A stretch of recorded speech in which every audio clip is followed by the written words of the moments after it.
ఒప్పందాలు చేసుకొని మిగిలిన 500 పైపెచ్చు 530 మరి టీఎంసీలు మీరు ఆంధ్ర వాళ్ళకు తాకట్టు పెట్టింది వాస్తవం కాదా? మరి వీటి మీద మీరు నిజాలు చెప్పాల్సిన వాస్తవాలు చెప్పాల్సిన సభలో చెప్పకుండా ప్రజలను కేవలం మేము ప్రజలకు నిజాలు తెలవడం కోసం కాళేశ్వరం మేడిగడ్డ సందర్శించడం జరిగింది మా ముఖ్యమంత్రి గారి సమక్షంలో. మరి మీరు బొందలగడ్డ అని మాట్లాడిన కేసీఆర్ గారు మళ్ళీ బొందలగడ్డకి ఎందుకు పోతా ఉన్నాడు? ఇది ప్రజలకు స్పష్టత ఇవ్వాల్సిందిగా మేము డిమాండ్ చేస్తూ ఉన్నాం. కాంగ్రెస్ ప్రభుత్వం వాస్తవాలు చెప్పిన ఆచరణలో పెట్టే కార్యక్రమంలో నిమగ్నమే ఉన్నాం. ప్రభుత్వం ఏర్పడ్డ 24 గంటల్లో 2 హామీలు నెరవేర్చుకున్నాం.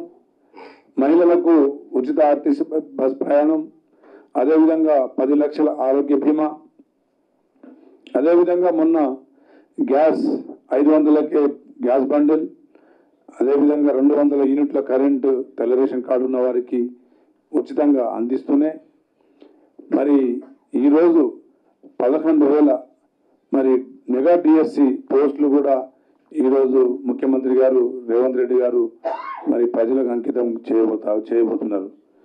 ఈ రాష్ట్రం 3 నెలల్లోనే రాష్ట్ర ప్రభుత్వం ఏర్పడ్డ తర్వాత 3 నెలల్లోనే మరి దాదాపుగా 15,000 కానిస్టేబుల్ పోస్టులు, అదేవిధంగా 6,400 నర్సింగ్ పోస్టులు, అదేవిధంగా 430 సింగరేణి, అదేవిధంగా 1,100 మెగా డిఎస్సి ద్వారా మరి టీచర్ పోస్టులు భర్తీ చేయబోయే కార్యక్రమం ప్రభుత్వం తీసుకుంటా ఉన్నది.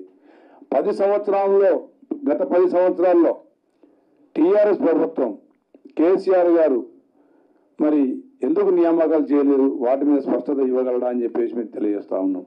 కేవలం నియామక పరీక్షల ద్వారా నోటిఫికేషన్ ద్వారానే కాలయాపన చేసేది కానీ ఏ రోజైనా మరి నియామకాలు చేపట్టిన దాఖలాలు గత 10 సంవత్సరాల్లో ఎక్కడైనా జరిగిందా? ఇది తెలంగాణ ప్రజలకు వాళ్ళు స్పష్టత ఇవ్వాల్సిన అవసరం ఉందని చెప్పి తెలియజేస్తా ఉన్నాం. కేవలం పార్లమెంట్ ఎన్నికలను దృష్టిలో పెట్టుకొని వారి ఉనికి కోల్పోతున్నామనే భయంతో ఇప్పుడు మేడిగడ్డ గుర్తొచ్చిందా మీకు అని చెప్పి తెలియజేస్తా ఉన్నాం.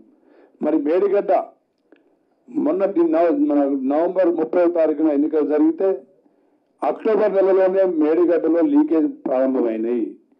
అక్కడ ఇంజనీర్లు కూడా ముఖ్యమంత్రి గారికి, ఆ శాఖ ఈఎన్సీ గారికి, మురళీధరరావు గారికి, మరి అప్పటి భారీ నీటిపారుదల మంత్రి మరి కేసీఆర్ గారికి నివేదికలు ఇచ్చిర్రు. అక్టోబర్ నెలలోనే మేడిగడ్డలో లీకేజీలు ఉన్నాయి, ఆ పిల్లలు కుంగిపోతున్నాయని చెప్పేసి ఇస్తే అది ఆ విషయాన్ని బయటికి రానియకుండా గోప్యంగా దాన్ని దాచిపెట్టి ఆ పిల్లలు మొత్తం కుంగిపోయేదాకా నిర్లక్ష్యం చేసింది మీ ప్రభుత్వం, మీ నాయకుడు కేసీఆర్ కాదా అని చెప్పేసి మేము అడుగుతా ఉన్నాం. కుంగిపోతుందని మీకు హెచ్చరించినా కానీ మొద్దు నిధుల్లో మీరు ఆ రోజు ఉండి మరి ఎన్నికలు ఫలితాలు 3వ తారీఖున వచ్చినాయి. నవంబర్ చివరి నెలలోనే కాళేశ్వరంలో ఉన్న నీటి జలాల్ని మొత్తం ఖాళీ చేసింది మీ ప్రభుత్వం కాదా అని చెప్పేసి మేము అడుగుతా ఉన్నాం. మీరు మునగాళ్ళలాగా నల్గొండ మీటింగ్లో చెప్తా ఉన్నాడు కేసీఆర్ గారు, మాకు అవకాశం ఇవ్వండి, మేము దాన్ని నింపి మేము పంపింగ్ చేస్తామని చెప్పేసి. మరి అంతటి మునగాళ్ళు మీరు అయినప్పుడు నవంబర్ నెలలో చివరి నెల ఆఖరిలో మీరు మేడిగడ్డ జలాలు ఎందుకు ఖాళీ చేసిరు? మేడిగడ్డలో ఉన్న మరి 10-12 టీఎంసీల జలాల్ని గోదావరి సముద్రం పాలు ఎందుకు చేసిరు? మరి మీరు పంపింగ్ ఆ రోజు చేసి ఉంటే మరి ఈరోజు రవి పంటకు వ్యవసాయ రంగానికి నీరు అందించే ఒక వెసులుబాటు మరి ఉండేది కదా. మరి అప్పుడు చేయని మీరు ఇప్పుడు ఎలా సాధ్యమవుతుందని చెప్పేసి మరి మీరు కాంగ్రెస్ ప్రభుత్వాన్ని కేవలం బదనాం చేయాలనే ఒక సంకల్పంతో మీరు పోతా ఉన్నారు. ఇది మీరు తవ్వుకున్న బంధువులు మీరు పడే పరిస్థితి ఉంటుంది తప్ప తెలంగాణ ప్రజానికం మరి ఉద్యమాలతోని మరి ఎన్నో ఉద్యమాలు సాగించిన తెలంగాణ ప్రజలు ఈ చిన్న మీ అబద్ధాలని నిజాలు అనుకుంటానే ఇంకా మీరు మసిపోసి మారేడుకాయలు చేయాలనే పనిలోనే మీరు నిమగ్నమై ఉన్నారు. ఇప్పటికైనా మీ కేసీఆర్ గారి కుటుంబం మొద్దు నిద్ర లేకపోతే మీరు ప్రజల్ని మోసం చేసే పనుల నుంచి బయటకు రండి. మీరు కవిత గారికి మరి ఈడీ నోటీసులు వస్తే ఆ నోటీసులకు మేము స్పందించాము, మేము రాము అని చెప్పేసి రాసేంత ధైర్యం మీకు ఉందంటే మరి బీజేపీ గారికి మీకు పొత్తు కుదిరిందా లేదా అనేది ప్రజలు తెలుసుకోలేని పక్షాల్లో ఉండాలని అనుకుంటున్నారు.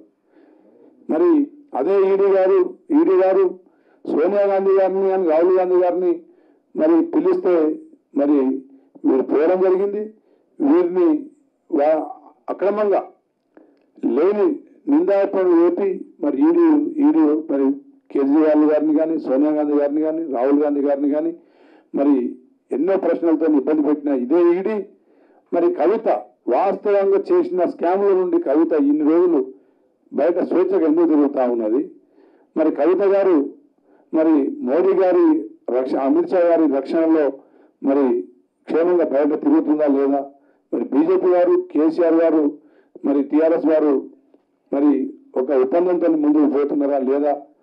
ఇది ప్రజలు రాబోయే ఎన్నికల్లో తప్పకుండా నిజాలు ఎన్నికల రూపంలో ఓట్ల రూపంలో చెప్పే పరిస్థితి దగ్గరలో ఉన్నది. పార్లమెంట్ మా ముఖ్యమంత్రి గారు మీకు సవాల్ విసిరారు. మీలో దమ్ము ధైర్యం ఉంటే రాబోయే పార్లమెంట్ ఎన్నికల్లో ఒక్క సీటు గెలిచి చూపించండి. మీరు చేసిన విధ్వంసం, ఆర్థిక విధ్వంసం, తెలంగాణ రాష్ట్రంలో మీరు చేసిన అవినీతి